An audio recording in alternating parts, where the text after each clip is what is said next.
Meru are as follows. Charge number 1, gross violation of the Constitution and other laws, that the governor has grossly violated, among others, Articles 10 to 27, 41, 47, 73, 232, 235, 236, and 251 of the Constitution. 2. Sections 10, 15, 19, and 24 of the Public Officer Ethics Act 2003. 3. Sections 3, 7, 8, 9, 10, 11, 13, 1B, F, 21, 29, and 59 of the Leadership and Integrity Act 2012. 4.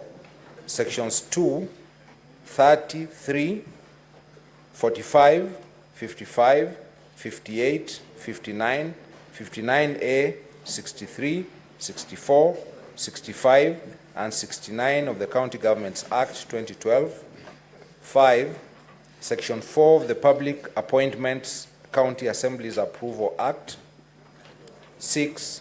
Section 4 of the Fair Administrative Action Act. 7. Section 6 of the Meru County Investment and Development Corporation Act. 8. Section 9(7)(b) of the Meru County Revenue Board Act. 9. Section 10(6) of the Meru County Investment and Development Corporation Act. And 10. Section 19 of the Meru County Water and Sanitation Services Act, by engagement, connivance, and/or complicity in the following. 1. Illegally revoking the appointment of CPA Virginia Kawira Miriti as Secretary/CEO of the Meru County Public Service Board without a vote of not less than 75% of all the members of the County Assembly, and in usurpation of the powers of the County Assembly, contrary to sections 58(4) and 5 and 59 of the County Governments Act. 2.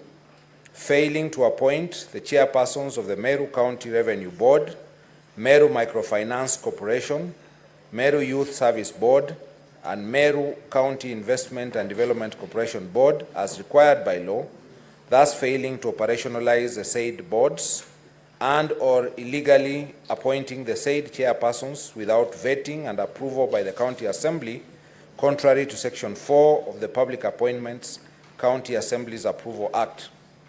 The respective secretariats of the said boards continue to draw and expend public funds without duly appointed board members to exercise a supervisory role over the board's secretariats in order to ensure accountability in the spending of funds, thus jeopardizing service delivery. 3.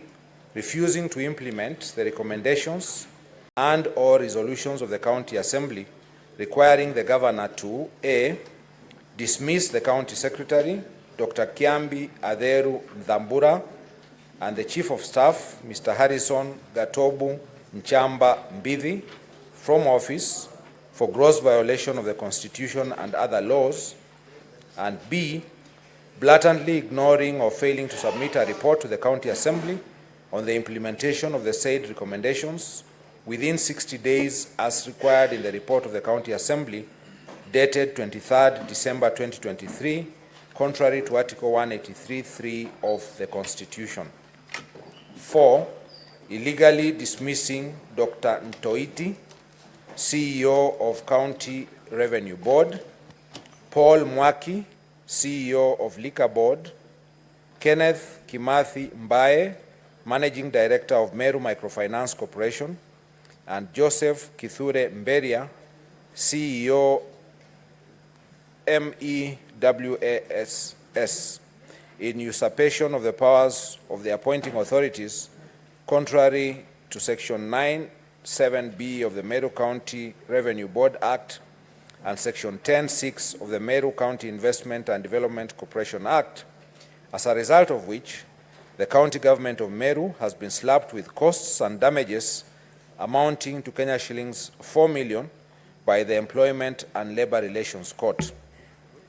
Charge 2, gross misconduct, that the governor has engaged in gross misconduct by deliberately and knowingly misleading the public by giving false information that Kenya shillings 86 million had been raised through the Paybill number 247247, account number 0400163917,899, established after the murder of Daniel Muthiani, alias Sniper, while the correct position is that only Kenya shillings 286,516 was raised, thus violating the moral and ethical requirements expected of a state officer, contrary to Section 19 of the Public Officer Ethics Act and Section 29 of the Leadership and Integrity Act.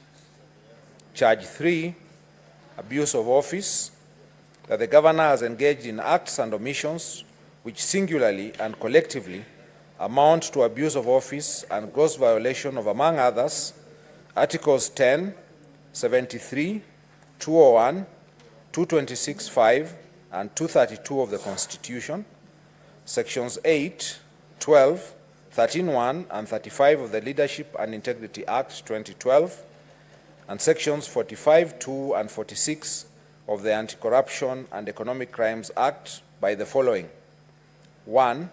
The irregular payment of emergency call allowances to 161 doctors and medical officers using the wrong rates, leading to excessive payment of Kenya shillings 74,340,000, contrary to Sections 45(2) and 46 of the Anti-Corruption and Economic Crimes Act, Sections 11 and 15 of the Public Officer Ethics Act, and Section 12(1) of the Leadership and Integrity Act. 2. Use of manual payroll to pay personnel emoluments amounting to Kenya shillings 102.94 million, which is 3.1% of personnel emolument costs, contrary to Section 6.7.6 of the County Financial Accounting and Reporting Manual. 3. Employing a bloated workforce of at least 111 personal staff in the office of the governor, thus contributing to an increase in the wage bill by more than Kenya shillings 500 million, and an excessive wage bill that is 49% of the annual revenue allocation, far beyond the 35% limit set by Section 25(1)(a) and (b) of the Public Finance Management County Government Regulations 2015. And 4, paying Kiambi Christas Manyara, a public communication officer in the office of the governor, his full salary and benefits while in remand and despite being accused of murder, contrary to Section 4.2 of the Public Service Commission Discipline Manual for the Public Service. The Honorable Kawira Mwangaza, how do you plead to the 3 charges? Guilty or not guilty? Not guilty. No, Honorable Senators, pursuant to Rule 17 of the Rules of Procedure, as contained in the 3rd schedule to the Senate Standing Orders, each party will have 30 minutes to make their opening statements.